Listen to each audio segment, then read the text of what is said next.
जय हिंद दोस्तों, Sandeep tricky math special YouTube channel में आप सभी का स्वागत है। बिहार पुलिस कांस्टेबल नई भर्ती 2023 जिसमें टोटल पोस्ट है 21,391। इस पोस्ट के लिए समान विज्ञान का प्रैक्टिस सेट देख रहे हैं। ये सेट नंबर 5 है। बिहार पुलिस का रिटन एग्जाम तक लक्ष्य है सामान्य विज्ञान का 5,000 महत्वपूर्ण प्रश्न देखने के लिए, और जितने भी प्रश्न कराया जाएगा सभी के सभी एनसीईआरटी बेस्ड क्वेश्चन रहेगा और ऐसा ही प्रश्न आपके एग्जाम में भी देखने को मिलेगा। तो इस सीरीज को कम्प्लीटली देखने का प्रयास कीजिएगा। वीडियो स्टार्ट करते हुए चलते हैं हम प्रश्न की तरफ। पहला प्रश्न है आपके सामने, इंसुलिन है। इंसुलिन किसके अंतर्गत आता है? Carbohydrate, protein, enzyme, hormone. बताइए यहाँ पर एक नया प्रश्न का सही आंसर क्या है? तो इंसुलिन है जो कि हार्मोन के अंतर्गत आता है। इसका राइट आंसर है ऑप्शन नंबर डी। इससे रिलेटेड कुछ बातें जान लेते हैं।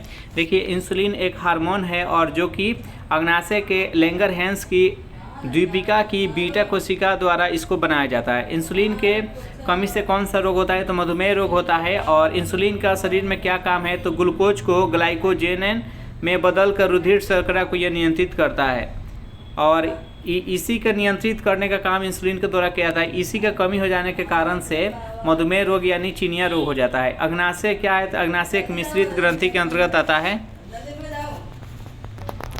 चलिए नेक्स्ट यहाँ पर सेकेंड प्रश्न है आपके सामने। बेहद इंपॉर्टेंट प्रश्न है कि जब वस्तु को पी और एफ के बीच में रखा जाता है तब एक अवतल दर्पण द्वारा बनाए गए प्रतिबिंब की स्थिति का पता लगाइए। जल्दी से बताइए इस प्रश्न का सही आंसर क्या है? तो देखिए यहाँ पर फिगर आपको दिख रहा होगा। यह एक अवतल दर्पण है और इसमें देखिए वस्तु को एफ और पी के बीच में यहाँ पर रखा जाएगा। एफ और पी के बीच में जब भी वस्तु को रखा जाएगा तो इसका प्रतिबिंब दर्पण के पीछे आभासी और वस्तु से 12 प्रतिबिंब और सीधा प्रतिबिंब बनता है। तो इसमें यहाँ पर पूछा गया इसका स्थिति तो दर्पण के पीछे बनेगा। इसका राइट आंसर है ऑप्शन नंबर सी। चलिए नेक्स्ट क्वेश्चन देखते हैं। यहाँ पर प्रश्न है आपके सामने कि ऊपर उठाए गए हथौड़े के पास कौन सा ऊर्जा होता है? जल्दी से बताइए यहाँ पर इस प्रश्न का सही आंसर क्या है? तो देखिए यहाँ पर ऊपर उठाया गया जो हथौड़ा रहता है उसके पास स्थितिज ऊर्जा यानी पोटेंशियल एनर्जी रहता है। और पोटेंशियल एनर्जी बराबर क्या होता है? तो mgh होता है, जहाँ पर m होता है जो कि मास होता है, g है जो कि गुरुत्वीय त्वरण होता है, और h है जो कि हाइट होता है। अब देखिए थोड़ा सा स्थितिज ऊर्जा के कुछ उदाहरण समझ लेते हैं। तो देखिए स्थितिज ऊर्जा कहाँ कहाँ पर संचित रहता है? तो बांध बनाकर जब इकट्ठा की गई पानी का जो ऊर्जा होता है यह भी स्थितिज ऊर्जा के कारण ही होता है। उसके बाद से देखिए जो घड़ी के चाबी में संचित ऊर्जा रहता है इसमें भी स्थितिज ऊर्जा होती है, और उसके साथ ही जो तनी हुई स्प्रिंग की ऊर्जा होती है इसमें भी स्थितिज ऊर्जा होता है। तनी हुई कमानी की ऊर्जा होता है इसमें भी स्थितिज, जो उठाया गया हथौड़े में स्थितिज ऊर्जा होता है। यहाँ से पूछ लिया जाता है इसमें कौन सा ऊर्जा रहता है, तो इस सब उदाहरण आपको याद रखना है। नेक्स्ट यहाँ पर 4 नंबर प्रश्न है आपके सामने कि यदि कंडक्टर का प्रतिरोध दुगुना हो जाता है तो विद्युत धारा आधी हो जाती है। यह किस कारण से होता है? तो ओम ने एक नियम दिए थे जिसमें कि V बराबर आई आर होता है। V बराबर आई आर, तो इसको ओम ने दिए थे। और इसमें जो विद्युत धारा होता है ये अब विद्युत प्रतिरोध का व्युत्क्रमानुपाती होता है। यानी अगर विद्युत धारा बढ़ाया जाएगा तो प्रतिरोध अगर कम होगा, और विद्युत प्रतिरोध अगर अधिक होगा तो विद्युत धारा कम हो जाएगा। तो इसमें इसका राइट आंसर है ऑप्शन नंबर डी। नेक्स्ट यहाँ पर 5 नंबर प्रश्न है आपके सामने कि डीएनए की खोज किसने की? जल्दी से बताइए यहाँ पर इस प्रश्न का सही आंसर क्या है? तो डीएनए की खोज किसने किया था? तो वाटसन और क्रिक ने किए थे। इसका राइट आंसर है ऑप्शन नंबर ए। अब डीएनए से रिलेटेड कुछ महत्वपूर्ण प्रश्न जान लेते हैं, इससे कौन कौन सा प्रश्न बनता है। तो देखिए डीएनए जो होता है, डीएनए का पूरा नाम होता है डीऑक्सी राइबो न्यूक्लिक अम्ल यानी एसिड। जो न्यूक्लिक अम्ल है इसका खोजकर्ता कौन थे? तो फ्रेडरिक मेस्चर थे। उसको डीएनए शब्द का प्रयोग सर्वप्रथम किसने किया था? तो जेसरीज ने।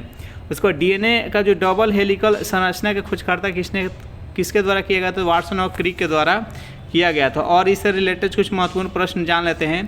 देखिए डीएनए फिंगरप्रिंट टेक्निक की खोज किसने किया था? तो एले के जेफ्रेज ने की थी। और प्रयोगशाला में डीएनए का संश्लेषण सबसे पहले कर्णवर्ग यानी हरगोविंद खुराना ने किया था। और प्रयोगशाला में जीन का संश्लेषण सबसे पहले किसने किया था? तो हरगोविंद खुराना ने किया था। जेनेटिक कोड की खोज के लिए हरगोविंद खुराना को 1968 में नोबेल प्राइज दिया गया था। और जीन सब भांसन ने किया था। और मेंडल को अनुवांशिकी का जनक कहा जाता है। इससे प्रश्न पूछा जाता है, इसको याद रखिएगा। और आपको टेलीग्राम ग्रुप अगर ज्वाइन नहीं किए होंगे तो टेलीग्राम ग्रुप ज्वाइन कर जाइएगा। वहाँ से इसको PDF डाउनलोड करके आप प्रैक्टिस कर सकते हैं, याद कर सकते हैं। चलिए नेक्स्ट क्वेश्चन देखते हैं यहाँ पर। देखिए 6वां प्रश्न है आपके सामने कि 1 बिलियन जिसका pH मान है जो कि 3 से बदल कर 6 कर दिया जाता है, तो वहाँ पर H+ आयन की सांद्रता में कितना वृद्धि होगा? जल्दी से बताइए, यहाँ पर वृद्धि होगी या कम होगा? जल्दी से बताइए, इस प्रश्न का सही आंसर क्या है? तो देखिए यहाँ पर 3 से 6 किया गया है, 3 से 6 किया गया है, यानी इसमें 3 बढ़ाया गया है।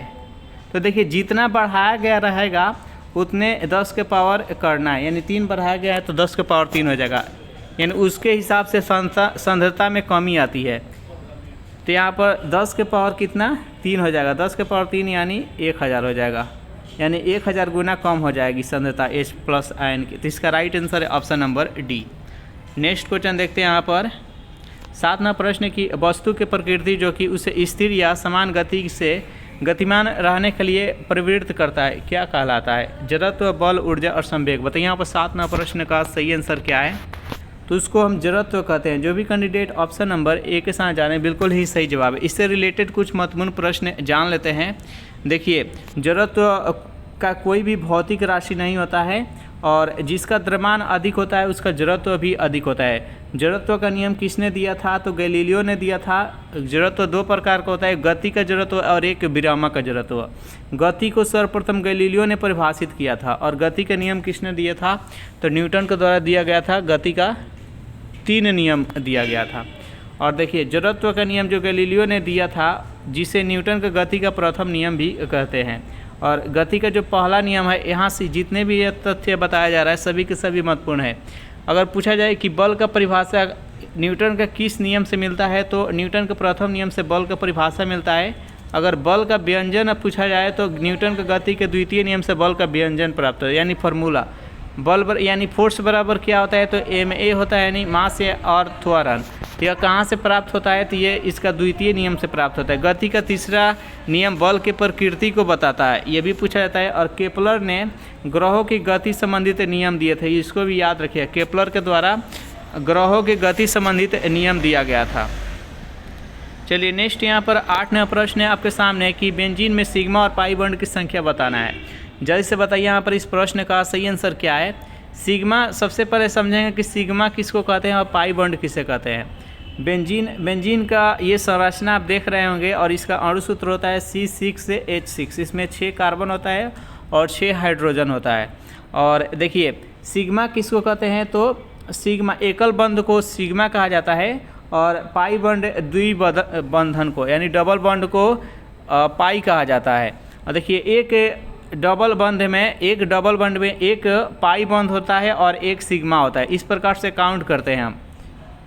तो देखिए एकल बंध इसमें काउंट करते हैं कितना है, तो 1 2 3 4 5 6 7 8 और 9 एकल बंध है। तो यहाँ पर 9 हो गया सिग्मा और उसके बाद प्लस में जितने भी डबल बंध है सभी डबल बंध में एक सिग्मा रहता है। तो यहाँ पर डबल बंध कितना है? 1 2 3, तो यहाँ पर 3 हो गया, यानी टोटल सिग्मा की संख्या कितना हो गया? तो 12। अब पाई का तो जितने भी डबल बॉन्ड होते हैं सभी को पाई बॉन्ड कहा जाता है। तो 1 2 3 डबल बॉन्ड 3 है, यानी 3 यहाँ पर पाई है। तो इसका राइट आंसर है ऑप्शन नंबर सी। मैं आशा करता हूँ कि समझ में आ गया होगा। यहाँ पर दिया गया है, इसको पढ़कर समझ सकते हैं।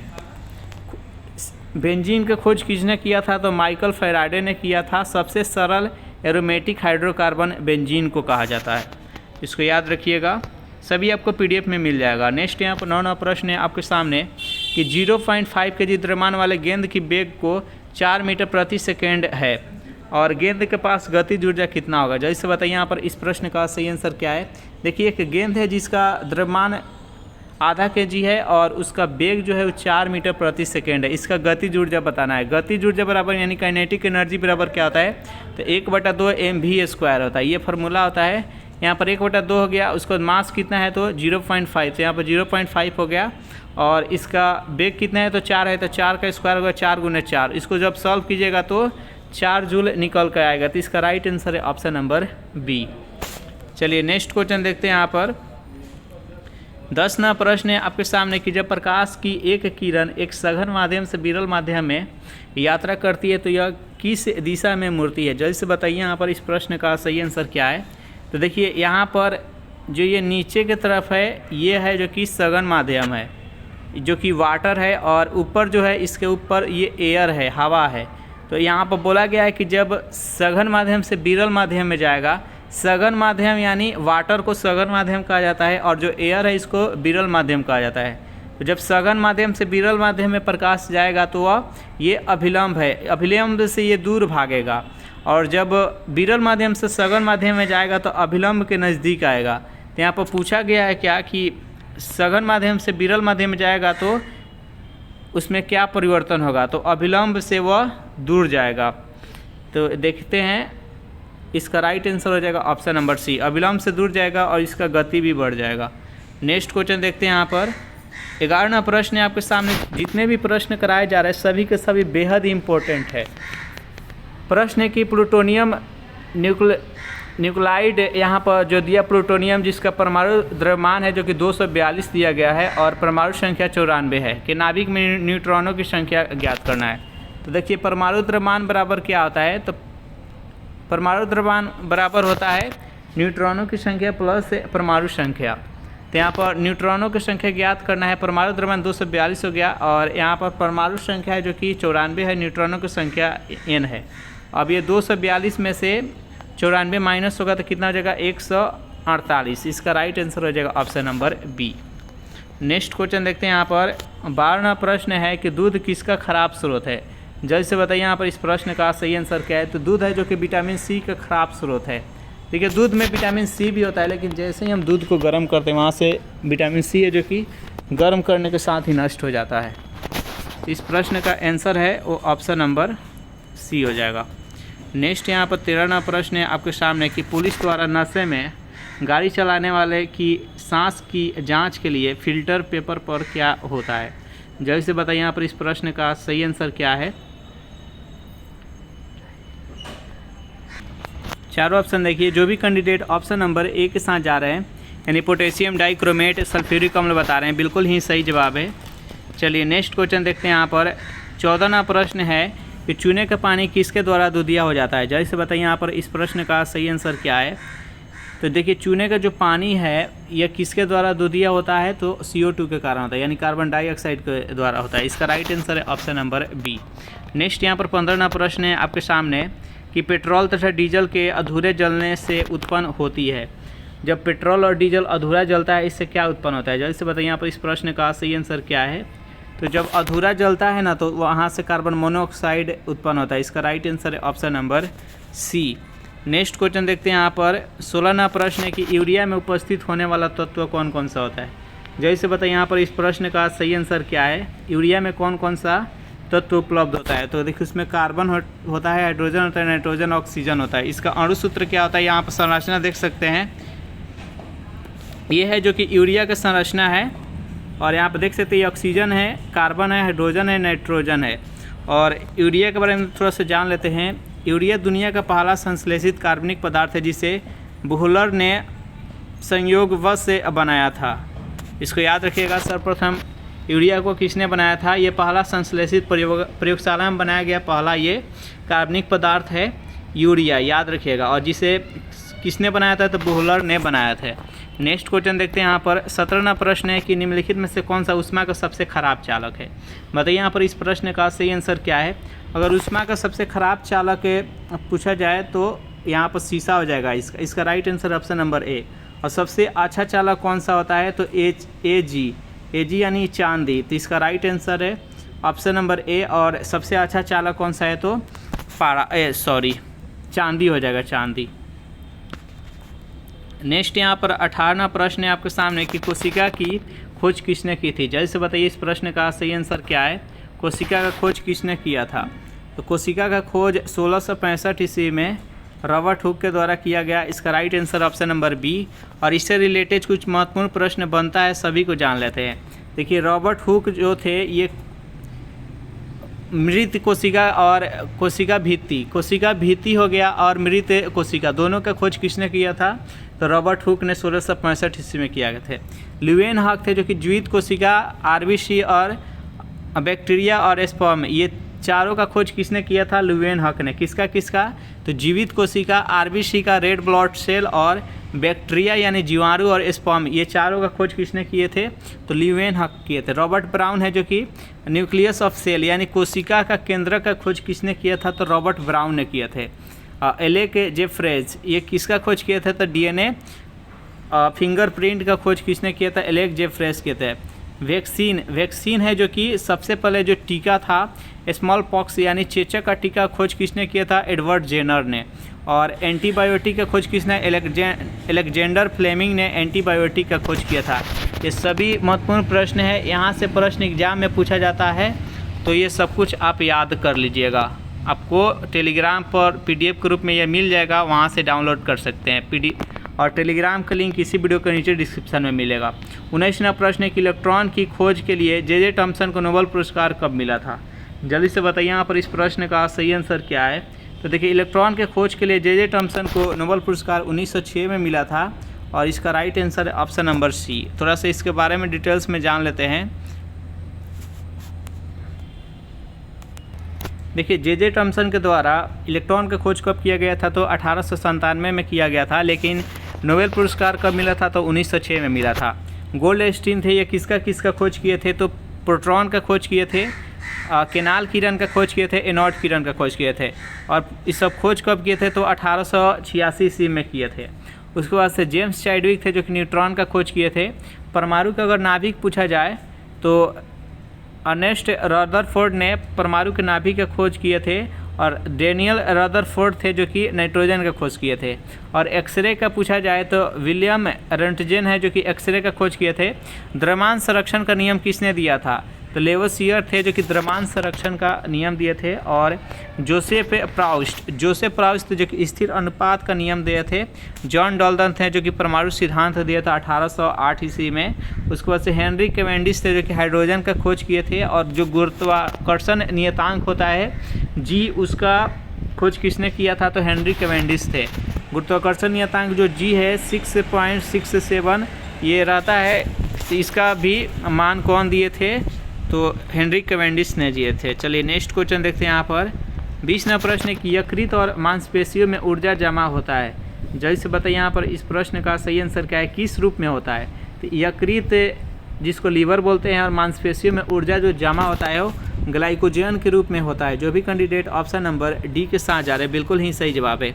इससे रिलेटेड कुछ महत्वपूर्ण प्रश्न बनता है, सभी को जान लेते हैं। देखिए, पौधे में जो भोजन संचित रहता है, पौधे में भोजन ग्लूकोज के रूप में बनता है। भोजन किसके रूप में बनता है? ग्लूकोज के रूप में, लेकिन सुक्रोज के रूप में स्थानांतरण होकर और स्टार्च के रूप में संचित होता है। पौधे में जो भोजन बनता है वह ग्लूकोज के रूप में बनता है, लेकिन स्थानांतरण किस रूप में होता है? तो सुक्रोज के रूप में होता है। और संचित किस में रहता है? तो स्टार्च के रूप में। अब जंतुओं के बारे में जान लेते हैं। देखिए, जंतुओं में भोजन ग्लाइकोजन के रूप में मुख्य रूप से लीवर और पेशी कोशिकाओं में संचित होता है। अतः ग्लाइकोजन को जंतु का स्टार्च कहा जाता है। जंतु को अगर स्टार्च कहा जाए तो किसको बोला जाता है? तो ग्लाइकोजन को कहा जाता है। इसको याद रखिएगा। नेक्स्ट यहाँ पर क्वेश्चन है 21 नंबर के, किस विटामिन को कैल्सीफेरॉल कहते हैं? यानी किस विटामिन को रासायनिक नाम कैल्सीफेरॉल है? जल्दी से बताइए इस प्रश्न का सही आंसर क्या है। तो विटामिन जो डी है, विटामिन डी का रासायनिक नाम कैल्सीफेरॉल है। इसका राइट आंसर है ऑप्शन नंबर डी। चलिए नेक्स्ट यहाँ पर देखते हैं प्रश्न। 22वां प्रश्न है कि सार्वत्रिक गुरुत्वाकर्षण नियतांक जिसको जी से सूचित करते हैं, इसका खोज किसने किया था? जैसे बताइए इस प्रश्न का सही आंसर क्या है? तो हेनरी कैवेंडिश ने। इसका राइट आंसर है ऑप्शन नंबर सी।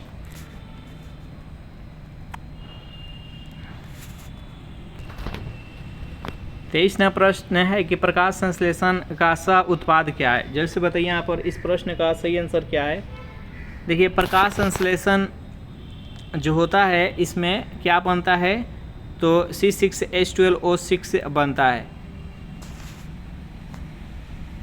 और इसके साथ सह उत्पाद में क्या क्या बनता है? तो ऑक्सीजन और जल दोनों बनता है। तो यहाँ पर ऑप्शन में ऑक्सीजन केवल दिया गया है, तो इसका राइट आंसर हो जाएगा ऑप्शन नंबर ए। नेक्स्ट यहाँ पर 24वां प्रश्न है आपके सामने कि द्रव्यमान एम के साथ चलती हुई वस्तु के गतिज ऊर्जा ई का मान क्या होगा यदि इसकी चाल को भी से बढ़ाकर 2v कर दिया जाए? तो देखिए, गतिज ऊर्जा यानी काइनेटिक एनर्जी बराबर क्या होता है? 1/2 mv²। तो पहले इसका वेग कितना काइनेटिक एनर्जी कितना था, तो 1/2 mv² था। जब यहाँ पर इसका वेग है जो कि दुगुना कर दिया जाता है यानी 2v हो जाएगा, तो इसका जो स्क्वायर करेंगे तो 4v² हो जाएगा। यानी पहले 1/2 mv² था, अब कितना 1/2 mv² और गुने में 4 हो जाएगा, 4 एक्स्ट्रा हो जाएगा यानी 4 गुना हो जाएगा। इसका राइट आंसर है ऑप्शन नंबर बी। चलिए नेक्स्ट यहाँ पर 25वां प्रश्न है कि रेत और नेप्थलीन के मिश्रण को किसके द्वारा अलग किया जाता है। जैसे बताइए इस प्रश्न का सही आंसर क्या है। तो नेप्थलीन है जो कि एक ऊर्ध्वपातित पदार्थ है, तो इसको ऊर्ध्वपतन विधि के द्वारा इससे अलग किया जाता है। इसका right answer option number A. अब ऊर्ध्वपातन करने वाला पदार्थ कौन कौन सा होता है। कपूर हो गया, अमोनियम क्लोराइड हो गया, आयोडीन हो गया, ठोस कार्बन डाइऑक्साइड हो गया, नेप्थलीन हो गया, एंथ्रासीन हो गया। ये सभी के सभी ऊर्ध्वपातन होने वाला पदार्थ है। ऊर्ध्वपातन किसे कहते हैं, तो ऊर्ध्वपातन का एक ऐसी रासायनिक प्रक्रिया है जिसमें ठोस से सीधे गैस में परिवर्तन है और गैस से सीधे ठोस में परिवर्तन होता है। इसको ऊर्ध्वपातन विधि कहते हैं। यह एक भौतिक परिवर्तन है। तो इस प्रकार सेशन यहीं पर समाप्त कर रहे हैं। सेशन आप लोगों को कैसा लगा ज़रूर कमेंट करके बताइएगा। सेशन आप लोग को अच्छा लगा हो तो वीडियो को लाइक कर दीजिए, अपने दोस्तों के पास शेयर कर दीजिए। जो भी कैंडिडेट अभी तक इस चैनल को सब्सक्राइब नहीं किए होंगे तो चैनल को सब्सक्राइब कर लीजिएगा। Thanks for watching this video. मिलते हैं नेक्स्ट वीडियो में।